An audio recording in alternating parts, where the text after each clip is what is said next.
नमस्कार मित्रों, मैं हूं अमित। लीगल कॉन्सेप्ट में आप सभी का स्वागत है और आज का जो केस रिलेट कर रहा है वो बलिया जिले से है। सिकंदरपुर थाना क्षेत्र, जहां पर एक पत्नी के द्वारा अपने पति के 6 टुकड़े करके हत्या कर दी गई। बताने में हैरानी नहीं हो रही है क्योंकि आज के समय में ये कोई नई बात नहीं रहेगी।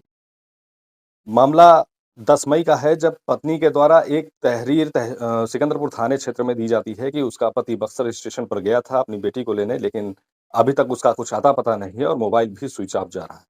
उधर सिकंदरपुर थाना क्षेत्र में खरीद गाँव में कुछ मानव अंग भी मिल रहे थे, जिससे पुलिस इन्वेस्टिगेट कर ही रही थी कि इसी बीच ये एफआईआर भी आती है। पुलिस इन्वेस्टिगेशन में लग जाती है। देवेंद्र कुमार, जो कि एक रिटायर्ड फौजी थे, उनके मोबाइल को ट्रैक करने की कोशिश करती है, तो पता चलता है कि उनका मोबाइल स्टेबल है, कहीं पर इधर से उधर गया नहीं। तो पुलिस को कुछ शक होता है और वो माया देवी के परिवार वालों से पूछताछ करना शुरू करते हैं।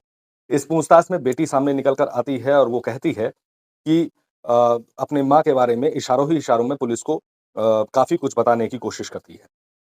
अब परिवार से पूछताछ के बाद बेटी खुलकर सामने आती है और सिकंदरपुर थाना में एक शिकायत पत्र अपनी माँ के खिलाफ वो देती है, जिसके आधार पर पुलिस माया देवी को गिरफ्तार करती है और सख्ती से पूछताछ करना शुरू करती है। पूछताछ पुलिसिया भाषा में होती है तो सच निकल कर सामने आता है।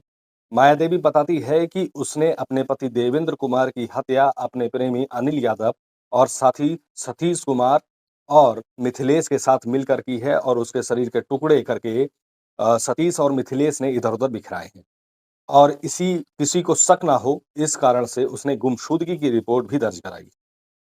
अब पुलिस एक्शन में आती है और अनिल और दोनों आरोपियों को गिरफ्तार करने के लिए दबिश डालना शुरू करती है। जब दबिश डालना शुरू करती है, तो कुछ आरोपियों के द्वारा पुलिस पर फायरिंग भी की जाती है और जवाबी कार्रवाई में भी पुलिस द्वारा फायरिंग की जाती है और एक आरोपी घायल भी हो जाता है। इसके साथ ही जिस हथियार से देवेंद्र कुमार की हत्या की गई, वो भी बरामद किया गया और साथ ही वो बोलेरो गाड़ी को भी पुलिस ने जब्त कर लिया। दो महत्वपूर्ण विषय पे इस प्रेस वार्ता का आयोजन किया गया है। एक जो शनिवार में 10 तारीख में थाना सिकंदरपुर क्षेत्र में कुछ मानव अंग, जिसमें 2 हाथ और 2 पैर थे, वो मिले थे। उस घटना को शुरू से ही पुलिस ने बड़ी गंभीरता से लिया। जनपद के सभी अधिकारी, कई थानों के थाना अध्यक्ष, हमारी फील्ड यूनिट, ये सब वहाँ पे पहुँचे थे। आसपास प्रयास किया गया ये जानने का कि कोई गुमशुदगी या कोई अपहरण इत्यादि की घटना तो नहीं हुई थी। यद्यपि जनपद में उस समय एक अपहरण की घटना चल रही थी, तो उनके परिजनों से भी संपर्क किया गया था। उसी दिन 10 तारीख में रात में थाना कोतवाली क्षेत्र में एक महिला द्वारा अपने पति की गुमशुदगी की रिपोर्ट लिखाई गई थी करीब 8 बजे। उस रिपोर्ट में ये अंकित किया गया था कि उनके पति अपनी बेटी को लेने के लिए बक्सर रेलवे स्टेशन गए थे। उन्होंने पति का मोबाइल नंबर भी दिया था। जब ये प्रार्थना पत्र थाना कोतवाली को प्राप्त हुआ तो इंस्पेक्टर कोतवाली और जो हमारी सर्वेलेंस टीम है, उन लोगों ने तहकीकात शुरू की। तो ये पाया कि जिस नंबर के बारे में बताया गया कि वो बक्सर गया और वो नहीं मिल रहे, वो नंबर हिला ही नहीं, वो उन्हीं के घर पे रहा। तो इससे थोड़ा सा संदेह पैदा हुआ। फिर हमारी टीम ने जब गहनता से इसमें पूछताछ की तो ये एक तरह से कह सकते हैं कि एक रिश्तों के कत्ल का एक कहानी सामने आई। जो महिला थी, उनके कुछ लोगों से प्रेम प्रसंग था और उन्हीं अपने सहयोगियों के साथ मिलकर उनके द्वारा इस घटना को कारित किया गया। इसमें महिला सहित 4 लोगों को गिरफ्तार किया गया। इस अपराध में प्रयुक्त बोलेरो गाड़ी, इस घटना को कारित करने के लिए आला कत्ल की भी बरामदगी की गई है।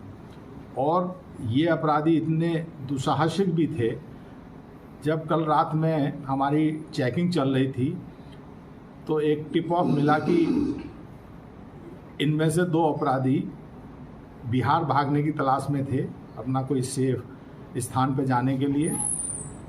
जब इनकी घेराबंदी की गई तो इनके द्वारा पुलिस पे भी फायरिंग की गई।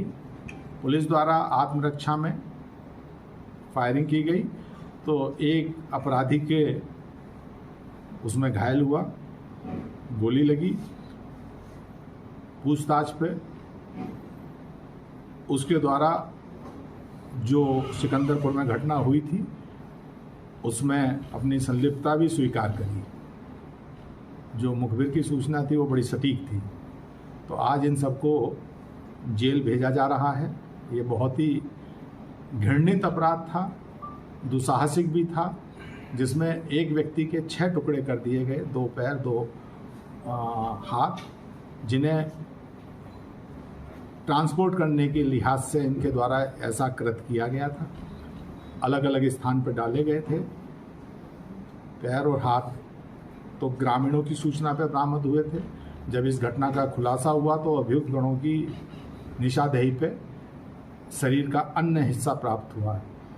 इसका सिर घाघरा नदी में फेंका गया था, वहाँ गोताखोरों से तलाश कराई जा रही है, निरंतर 3 दिन से चल रही है, लेकिन सिर अभी नहीं मिला है। बाकी सारी चीज़ें इसमें जो भी वैधिक साक्ष्य हैं, क्योंकि इन सब की फॉरेंसिक टीम ने बड़ा मेहनत करके हर जगह का साइंटिफिक तरीके से एविडेंस कलेक्ट की गई है और जैसे जैसे चीज़ें बताई गई थी उसके अनुरूप सभी साक्ष्यों का संकलन करते हुए इन्हें जेल भेजा जा रहा है। वो बीआरओ से रिटायर्ड थे, 2023 में संभवतः वो रिटायर हुए थे और अपने परिवार के साथ रहते थे। इनकी 2 बेटियां थी। एक बेटी इनकी गाजियाबाद में संभवतः किसी प्राइवेट सेक्टर में नौकरी करती है, एक बेटी यहाँ रहती है। उनका भी काफ़ी सहयोग मिला। जब ये संदेह हुआ था, जब मोबाइल नहीं गया, तो परिजनों से भी, तो मृतक के भाई और उनकी बेटी ने कुछ चीज़ें ऐसी बताई जो, और जिन्होंने ये पुख्ता किया कि मृतक की जो पत्नी, जो खुद इस पूरे प्रकरण में वादनी बनी थी, वही इस पूरी घटना की सूत्रधार है। क्यों हत्या? कितना प्रेम संबंधों के कारण, मैंने पहले ही बता दिया है। सर, सबसे इम्पोर्टेंट विषय है जो पुलिस की अपनी प्रोफेशनल स्किल्स हैं, हमारे सभी अधिकारियों को ये भी सिखाया जाता है। ये प्रोफेशनल स्किल्स हैं, क्योंकि मैंने जैसे बताया, जब गुमशुदगी की इस प्रकरण में बेटी ने पुलिस की काफी मदद करी और इस मदद के आधार पर ही पुलिस ने मायादेवी को गिरफ्तार कर पाया। बहरहाल अभी चारों आरोपी जेल में हैं और काफी दुखद घटना हुई और कहा जाता है कि युग कोई भी हो, कर्मों का फल तो जरूर मिलना ही है। हर गुनाह का एक दिन इंसाफ होता है। अगर आपको वीडियो अच्छा लगा तो प्लीज लाइक और सब्सक्राइब जरूर करिएगा। धन्यवाद।